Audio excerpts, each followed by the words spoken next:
Most important question તો થોડું ધ્યાનથી સમજો. પહેલા વાત કરીએ આપણે ડેફિનેશન શું કહે છે સમજીએ. તો શું છે termination and explore out of the pregnancy before 20 weeks of the foetus અને વેટ કેટલો હોય ફીટસનો 500 ગ્રામથી ઓછો. મીન્સ કે ટર્મિનેશન થઈ જાય છે પ્રેગ્નન્સીનું ક્યારે બિફોર ધ 20 વીક અને ફીટસનું વેટ કેટલું હોય છે લેસ દેન 500. વાત કરીએ તો ટાઈપના અંદર બે ટાઈપ હોય સ્પોન્ટેનિયસ એન્ડ ઇન્ડ્યુસ. મીન્સ સ્પોન્ટેનિયસમાં શું હોય છે કે નેચરલી શું એબોર્શન થતું હોય છે કોઈ એવી કન્ડિશનના લીધે. તો અહીંયા પહેલા વાત કરીએ સ્પોન્ટેનિયસના અંદર પણ કેટલાક ટાઈપો અને સબ ટાઈપો છે તો એક કરીને આપણે બધા સમજીએ. તો પહેલું છે થ્રેટેડ અબોર્શન. એના અંદર કઈ વસ્તુ દેખાવા છે બ્લીડિંગ દેખાવા છે તમને. સર્વાઇકલ જે હોય છે શું હોય છે ક્લોઝ હોય છે જે પ્રેગ્નન્સી મે બી શું તમે આના અંદર પ્રેગ્નન્સી કન્ટિન્યુ આગળ રાખી શકો છો. એના પછી શું છે ઇન્વિટેબલ. મીન્સ આના અંદર શું હોય છે બ્લીડિંગ પણ દેખાવા છે સર્વાઇકલ ડાયલિસ પણ દેખાવા છે પણ તમે આના પ્રેગ્નન્સી કન્ટિન્યુ કરી શકશો નહીં કેમ કે એ શું થઈ શકે છે રિસ્કી હોય.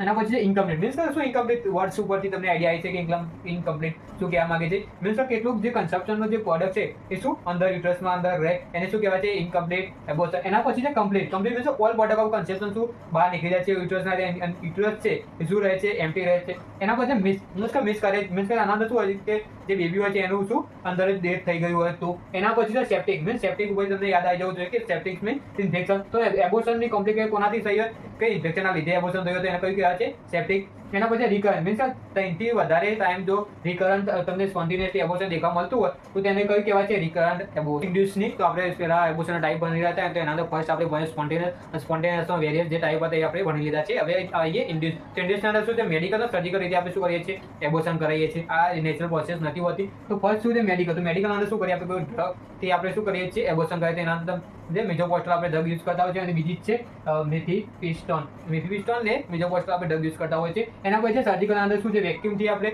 એક્સપ્રેશન કરી અને સેકન્ડ છે ડાયલિસેશન એન્ડ ઇવેક્યુલેશન. એના પછી છે કોઝિસની વાત કરીએ તો કોઝિસના અંદર શું છે તો ક્રોમોઝોમલ એબ્નોર્માલિટી મોસ્ટ કોમન કોઝ છે ફર્સ્ટ એમિશનના અંદર દેખવા મળતું હોય છે. એના પછી છે મેટર્નલ ઇન્ફેક્શન. તો મેટર્નલ કોઈ એવું ઇન્ફેક્શન હોય તો એના લીધે દેખવા મળે છે. એના પછી છે હોર્મોનલ ડિસઓર્ડર. એટલે કોઈ હોર્મોનલના ડિસઓર્ડરના લીધે પણ શું એબોર્શન આપણે થઈ શકે છે.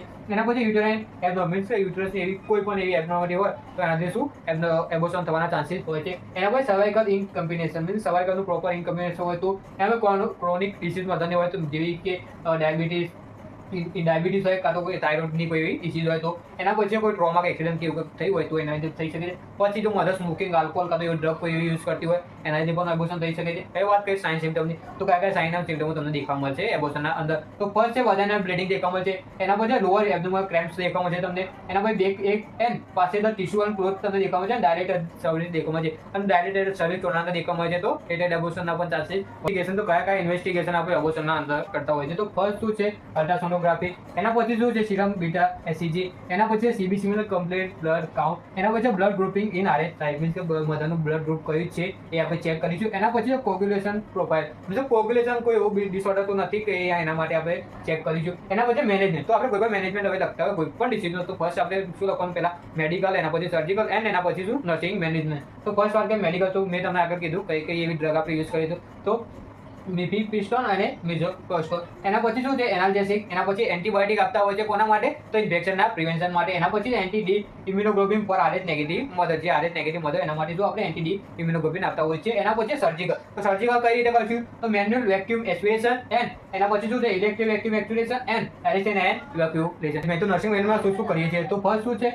તો મોટા વાઇટલ સાઇન કરવાના આપે છે મધરના. એના પછી શું છે અસીધો વજનના બ્લીડિંગ મીન્સ કેટલી બ્લીડિંગ થઈ રહી છે અસીસ કરવાની છે. એના maintain Ivy fluid if need means Ivy fluid need હોય તો શું કરવાનું આઈવી ફ્લુઇડ આપવાના છે. એમાં એડમિશન પ્રિસ્ક્રાઇબ મેડિકલ જેમ કે જે ડોક્ટરે તમને મેડિકેશન પ્રિસ્ક્રાઇબ કરે એ શું કરવાનું છે આપવાની છે. એને monitor for the sign of infection means કે ઇન્ફેક્શન કોઈ પણ સાઇન દેખાતા હોય તો તમારે શું કરવાનું છે મોનિટર કરવાનું છે. એના પછી પ્રોવાઇડ ઇમોશનલ સપોર્ટ મધરને અને ફેમિલી મેમ્બર્સ શું ઇમોશનલ સપોર્ટ પ્રોવાઇડ કરીશું આપણે. એના પછી educate regarding follow up and contraceptive means કે આપણે હેલ્થ એજ્યુકેશન આપણે કોઈ ફોલોઅપ એન્ડ જે આપણે કોન્ટ્રાસેપ્ટિવ યુઝ કરવાની હેતુ શું કરવાનું છે એજ્યુકેટ કરવાનું છે. એના પછી કોમ્પ્લિકેશન. તો કોમ્પ્લિકેશન ફર્સ્ટ છે હેમરેજ. એના પછી infection shock infertility and DSc અને યુટેરાઇન પર્ફોરેશન.